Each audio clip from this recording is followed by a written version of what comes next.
Nemesio Oseguera Cervantes was born in 1966 in Aguililla, Michoacán, a village so remote the government forgot it existed. His father worked the land. His mother raised 5 boys in a house with dirt floors and no future written on the walls. He dropped out of school at 10. By 14, he was standing in marijuana fields with a rifle, guarding crops for men who would never learn his name. He was not the hero of this story yet. He was just a boy who learned that the only thing protecting you in this world was the thing in your hands. Level 1, the nobody at 17.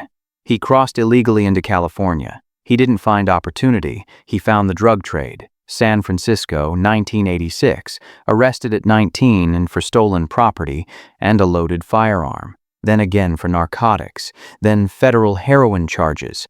This time, alongside his brother Abraham. He saw the undercover cops before Abraham did, but it was already too late. So he made a choice. He pleaded guilty, took 5 years to keep his brother out of prison, served 3, got deported, came back to Mexico with nothing, except the one thing prison always gives the right kind of man: clarity. Level 2, the climber. He joined the Jalisco State Police. He studied how they worked, where the gaps were, how money moved, who could be bought and who was already bought.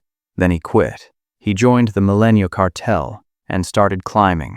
He married into power, the sister of a cartel clan leader. He learned operations, logistics, routes, and the thing most men in his world never learned: patience. When his bosses were arrested or killed, he didn't panic. He reorganized.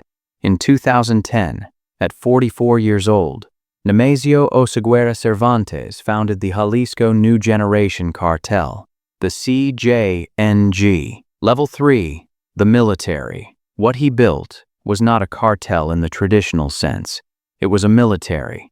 Under his command, the CJNG shot down military helicopters with rocket launchers.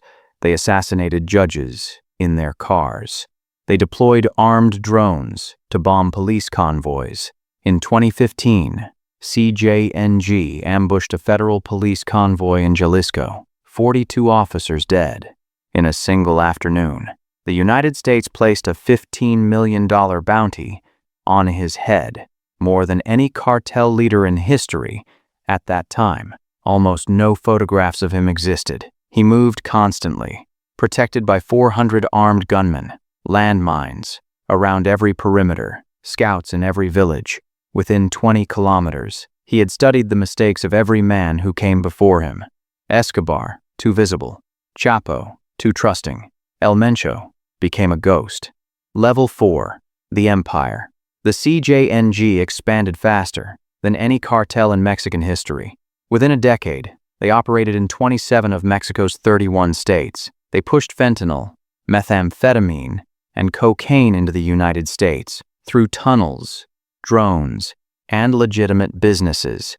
American cities flooded: Chicago, Atlanta, New York, Los Angeles. The fentanyl crisis that killed over 100,000 Americans per year moved through pipelines.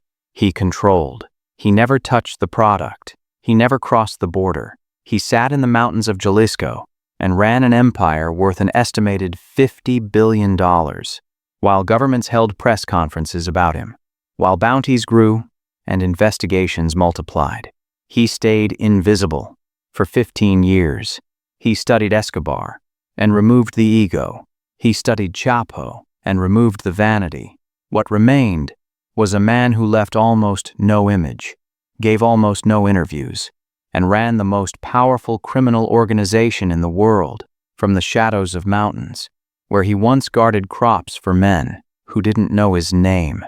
Level 5, the fall but ghosts leave traces. By 2025, Mexican intelligence had built a picture, not of a man, of a pattern, movement signatures, safe house rotations, communication gaps that appeared and disappeared on schedule. They narrowed it to Jalisco, then to a municipality, then to a compound outside Tapalpa. On the night of February 21, 2026, El Mancho hosted a party. Music, food, his inner circle around him. His guards, relaxed. February 22nd, pre-dawn. Mexican special forces moved in 3 columns. Silence. Then everything. At once. El Mancho ran into the woods behind the compound. Wounded. Soldiers found him in the undergrowth. 40 minutes later. Breathing.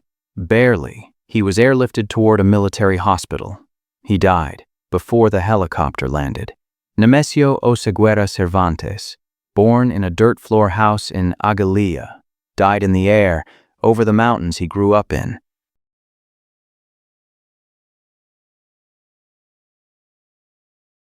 Age 59.